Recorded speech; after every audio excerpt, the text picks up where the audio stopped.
viajantes da vida, sejam bem-vindos, sejam bem-vindas, meu amigo, minha amiga, que vieram estudar mediunidade aqui conosco. É lógico que a grande base, que o grande alicerce que nós temos para estudar mediunidade é aqui o nosso Livro dos Médiuns. Mas nesta playlist, já desde algum tempo, nós vimos com Emmanuel estudando o livro Seara dos Médiuns, em que o benfeitor espiritual pinça, às vezes um pedacinho de parágrafo, um pedacinho de resposta, um pedacinho de item do Livro dos Médiuns para fazer reflexões sobre a mediunidade. É nessa proposta que está a obra e é essa proposta que nós estamos aqui, atravessando já até o capítulo 63, que foi psicografado em 29 de agosto de 1960, e que o Emmanuel deu o título só de Jesus e Livre-Arbítrio.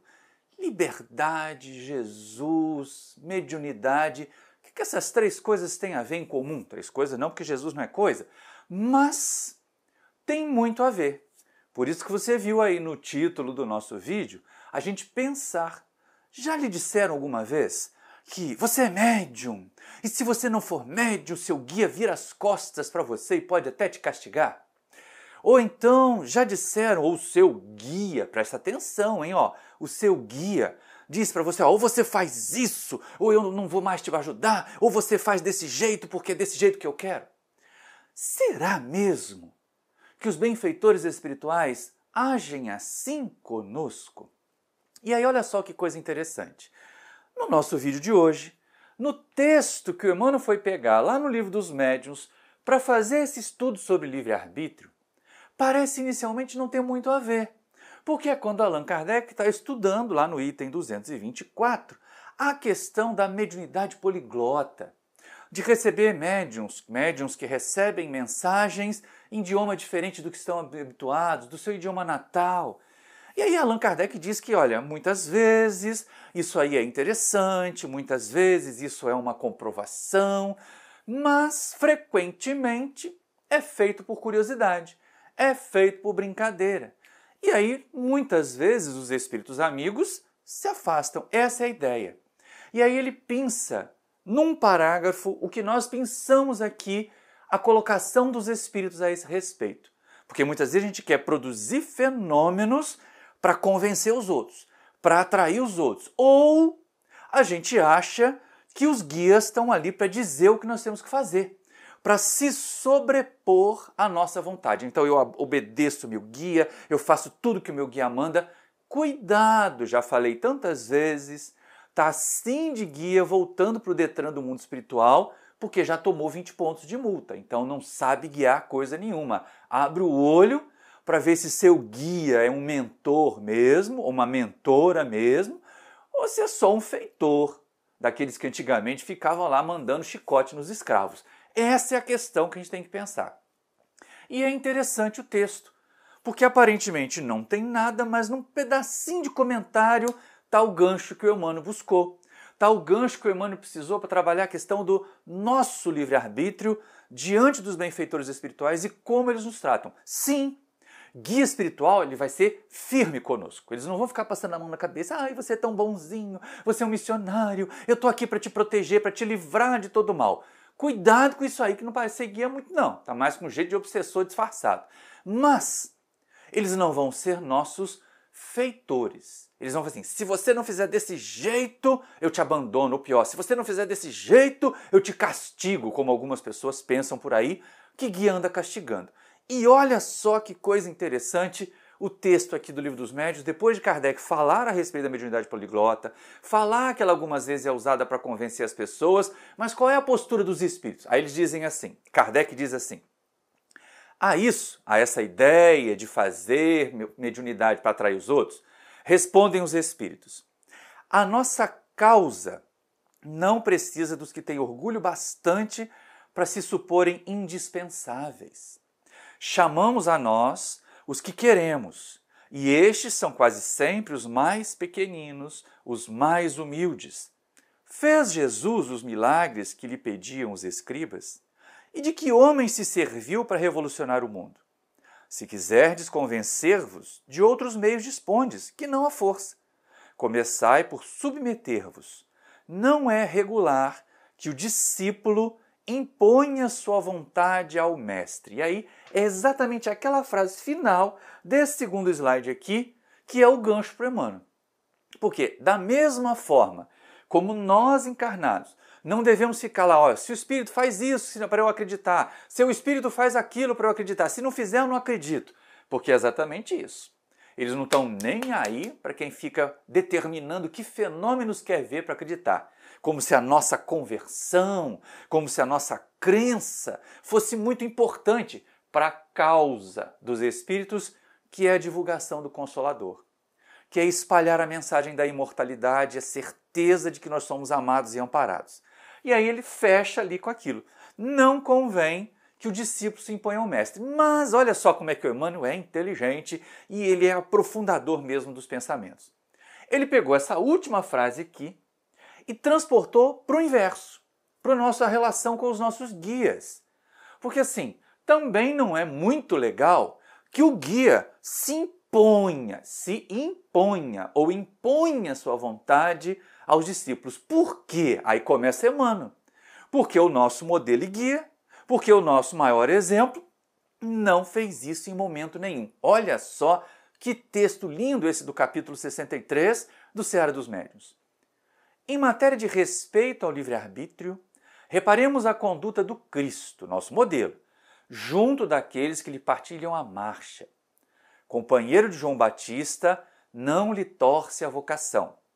Em circunstância alguma, encarcera espiritualmente os discípulos em atitudes determinadas. Eu pauso aqui para a gente olhar aquele finalzinho ali, que é tão interessante, porque ela é a atitude do Mestre Jesus, em relação aos discípulos. Ele não ficou, faz isso, se não fizer, não vai poder ser meu discípulo. Né? Tem um monte de coisas assim. Se você não der mais importância à vida material do que à vida espiritual, não pode ser meu discípulo, mas é uma consequência natural. Mas ali o Emmanuel chama a atenção para a questão das práticas exteriores, para determinados comportamentos, às vezes, intimidatórios, que alguns que se supõem mestres, que alguns que se supõem guias, costumam fazer em relação aos seus subordinados, aos seus guiados. Ora, gente, se Jesus, que é o modelo e guia, que é o governador do planeta, quando veio fazer a sua missão, não impôs e nem desviou João Batista da dele, que era de acordar o povo para aquela questão do arrependimento, perceber que haviam se desviado lá da lei divina. Então por que os nossos guias, e às vezes por que nós, presidente de centro, dirigente de reunião mediúnica, vamos nos impor? Ou, como ele diz ali, vamos encarcerar espiritualmente os nossos seguidores, os nossos discípulos, em determinadas atitudes que são aquelas que nós achamos que são padrão, que são aquelas que nós achamos que vão valer. E aí o Emmanuel prossegue com alguns comportamentos de Jesus, que são muito interessantes. Olha só. Ajuda sem pedir adesões. Ensina sem formular exigências. Escarnecido em Nazaré, onde fixar a moradia, não procura evidenciar-se. Renova Maria de Magdala sem constrangê-la. Não ameaça Nicodemos, porque o doutor da lei não lhe compreenda de pronto a palavra. Não exibe poderes divinatórios para impressionar o sinédrio. Permite que Pedro renegue à vontade. Deixa que Judas deserte como deseja. Confere a Pilatos e a Antipas, Herodes Antipas, pleno direito de decisão. Não impede que os amigos durmam no horto, enquanto ora em momento grave. E aqui vem uma série de questões. Ali no slide de cima, é a ideia de mestre deixar realmente a gente seguir o nosso livre-arbítrio. Ele vem, ele ajuda, ele faz, mas ele não cobra reconhecimento, ele não cobra submissão a isso. E quando recusado, quando não crido, a questão ali de Nazaré, ele sai, ele vai lá. Tanto que no texto do Evangelho está dizendo que em Nazaré, onde ele foi criado, ele não realizou tantos feitos, mas também não praguejou ninguém, mas também não amaldiçoou ninguém. Disse, nessa cidade não vai acontecer nada de bom. Não fez nada disso. Ah, não quer me ouvir? Ah, não quer receber o meu ensinamento? Tchauzinho, vou-me embora. Foi isso que ele fez. E de vez em quando a gente, querendo converter os outros, quase que se impõe, né? Ou então fica muito bravo. Puxa, na minha casa espírita, onde eu comecei o meu desenvolvimento, onde eu comecei o meu trabalho, as pessoas não acreditam no fenômeno que eu produzi. Se é autêntico, as pessoas acreditando ou não, vai continuar sendo autêntico. Se foi uma mistificação, abre o olho. Pode ser que aqueles da sua casa espírita tenham coragem de dizer para você que aquela mensagem não está tão boa assim como você está pensando, ou como eu estou pensando, quando às vezes é comigo esse negócio. Então é muito bom que a gente se veja assim. Quando ele ajuda, não cobra reconhecimento. Quando ele ensina e não é entendido, ali o caso do Nicodemos, né? E depois Nicodemos se tornou um seguidor de Jesus. Ele não fica praguejando, você vai passar, vai amargar lá no umbral porque não conhece, porque não entendeu. E no slide de baixo, aí vem uma questão interessante. Jesus nos dá tanta liberdade, ele nos permite caminhar para ele tão na nossa marcha, que até o direito de errar ele dá. Pedro abandona, Judas deserta, Pilatos e Antipas conseguem condená-lo. Então é uma questão interessante, nem mesmo o nosso relaxamento. Tá bom que Jesus adverte, né? Olha, será que vocês não puderam velar comigo nem uma hora? Já estão caindo aí dormindo? Mas ele não disse assim, por que vocês dormiram, vão para o umbral e não são mais de meus discípulos? Ele não fez isso. De maneira nenhuma se impôs. Aí alguém pode dizer assim, mas Jesus também precisou de ajuda, ele escolheu colaboradores. Sim, ele escolheu colaboradores, mas ele não exigiu nada em troca. Ele não exigiu nada de retorno. Ao contrário, ele ensinou vivendo.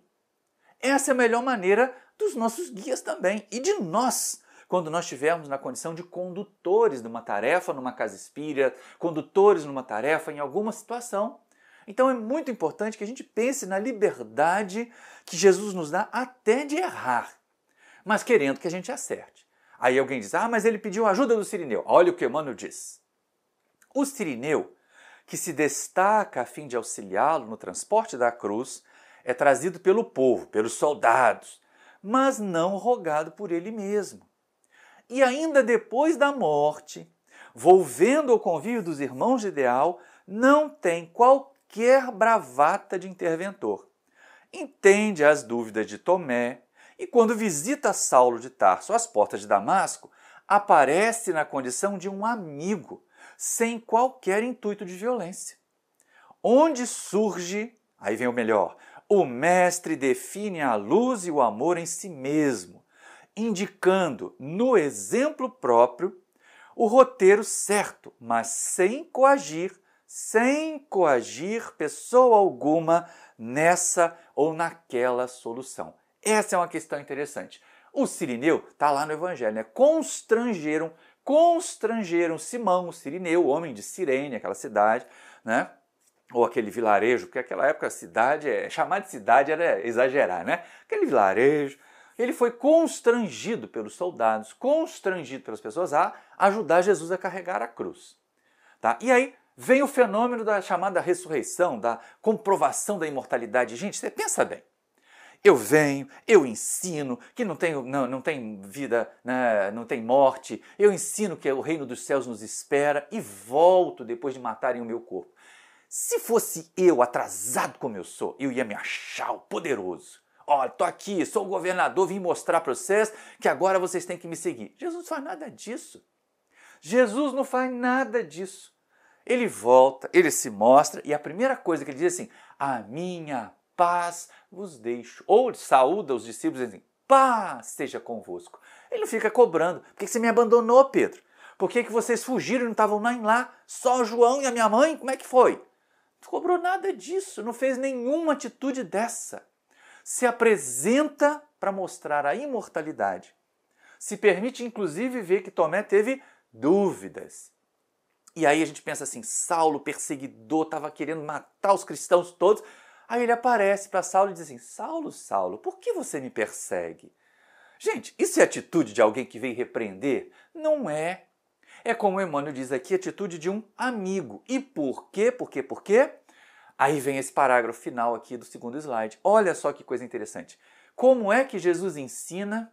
Como é que os nossos guias devem nos ensinar? Como é que nós devemos ensinar? Ali assim, ó. Onde o mestre aparece, ele define luz, porque é o amor próprio, amor em si mesmo, é a personificação do amor, não é?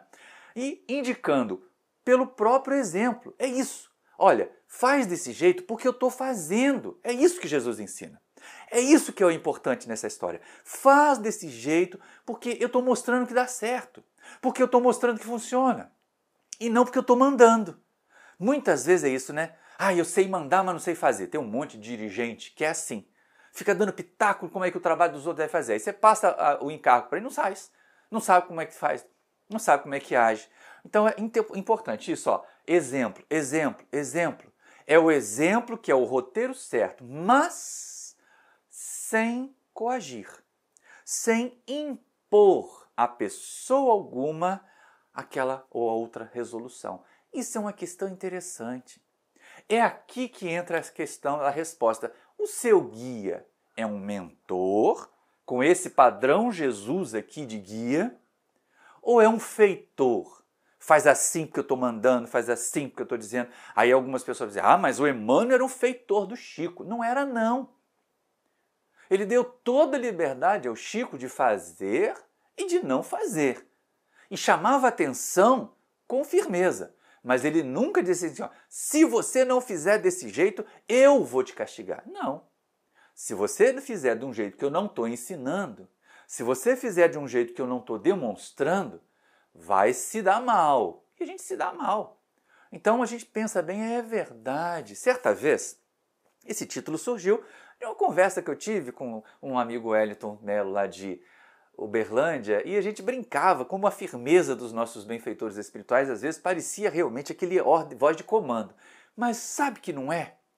Sabe que eu parei para pensar e não é? É aquela velha história, é uma recomendação firme. Diz assim, olha, o jeito que vai dar melhor é esse. Mas se você não fizer, aguente as consequências. Isso é guia de verdade. Agora, se você não fizer, você vai pagar caro por isso? Cuidado que isso é um obsessor, fingindo de guia, querendo parecer muito bonzinho, mas que na verdade não tem nada de guia nessa história. Os obsessores é que tentam se impor. Os obsessores é que ditam regras. Os benfeitores espirituais orientam. Então, cuidado com o guiísmo. Cuidado com aquela história de que na nossa casa o guia manda, o guia determina. É muito bom que nós ouçamos as recomendações dos benfeitores espirituais que se comunicam através de nós, através das nossas instituições, as nossas reuniões mediúnicas. Mas é melhor ainda que a gente junte aquilo que eles orientaram com a base doutrinária, com a orientação em obras sérias. Essa aqui, o Livro dos Médiuns, a série do André Luiz, obras que são reconhecidamente sérias sobre a mediunidade. Se esse guia da nossa casa ou nosso disse alguma coisa que está fora desse script, cuidado que pode não ser guia coisa nenhuma, hein?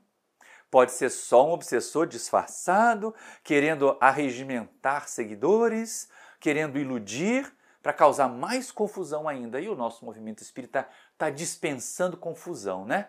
Os últimos anos já têm sido de confusão suficiente por um motivo que nem a ver com espiritualidade tem, essencialmente, que são as questões materiais, que são as questões políticas. Por favor, nos afastemos delas sem deixar a cidadania. Mas cuidado, porque cidadania é uma coisa, política partidária é outra. Sejamos cidadãos, cidadãs. A sociedade espera em bons espíritas em todas as posições, bons católicos em todas as posições. Mas ficar debatendo um com o outro, às vezes sobre questões de palavras, é gastar um tempo precioso. E aí Emmanuel então vai fazer uma última alerta para que eu, Maurício, para que você, Maria, João, José, quem está assistindo aí agora, faça uma reflexão sobre os guias com os quais você tem contato, os guias do seu centro e os dirigentes da sua casa, da sua instituição. Olha que interessante para a gente poder fazer essa distinção de quem é guia mesmo e quem só é um obsessor disfarçado de guia. Quando quiseres verificar se os espíritos comunicantes são bons e sábios, rememora o padrão de Jesus e perceberás que são realmente sábios e bons se te ajudam a realizar todo o bem com o esquecimento de todo o mal, sem te afastarem da responsabilidade de escolheres o teu caminho e de seguires adiante com os próprios pés. Eu vou fazer uma repetição até daquele finalzinho ali, ó. Te ajudam a escolher sem te afastar da responsabilidade de escolher o caminho e de seguir adiante com os próprios pés. A decisão tem que ser nossa. Então aquela história do dirigente que decide tudo e cada um ali é apenas um fantoche, cuidado que esse dirigente também não está tão bem assim na fita ou não está tão bem assim no progresso espiritual quanto se supõe. E guia então, e espírito então, meu amigo, minha amiga, se baixar um espírito desse querendo mandar demais no centro, querendo mandar demais, cuidado, alerta, alerta, porque pode, na verdade, ser um obsessor disfarçado. Eu espero que essas reflexões que nós fizemos hoje, que começaram aqui num texto que nem parecia ter a ver com o livre-arbítrio, principalmente nem parecia ter a ver com espíritos se fazendo de mentores querendo impor seus pensamentos e sua vontade, que é o que o Emmanuel chama a gente para refletir aqui. Olha esse último slide. Isso ali é um verificador de qualidade de guia. O verdadeiro guia vai ajudar a gente a fazer o bem e a deixar de lado o mal, mas nunca vai impor a vontade dele a nosso livre-arbítrio. Então, se tem guia se impondo aí, se tem guia ameaçando castigar aí, abre o olho, porque guia de verdade, essa criatura não é. Pode ser que esteja precisando voltar lá para o Detran da espiritualidade para tirar a carteira de guia de novo. Então, se você gostou das nossas reflexões e ainda não é inscrito aqui no canal, se inscreve aí. Acione o sininho para receber as notificações dos vídeos gravados de sábado, das nossas lives de terça-feira. Se gostou, deixa um like. Se não gostou, pode me dizer aí por que não gostou. Comenta aí embaixo. E se acha que vale a pena, eu te peço, é com a sua coragem, com a sua força de pegar esse link, colocar nas suas redes sociais, mandar para aqueles amigos seus que estão lá na reunião mediúnica do seu centro, que nós vamos levar essa mensagem de amor, que não é minha. É, primeiro, dos benfeitores espirituais na codificação, segundo, do Emmanuel, e eu sou o porta-voz, que estou aqui batendo um papo com vocês, fazendo esse trabalho por amor, mas também para compartilhar um pouco do nosso próprio aprendizado, porque muitas vezes espíritos se aproximaram tentando conduzir e na verdade estavam só tentando se impor. Então pega o link e compartilha, porque você me ajuda a levar essa mensagem de amor bem mais longe.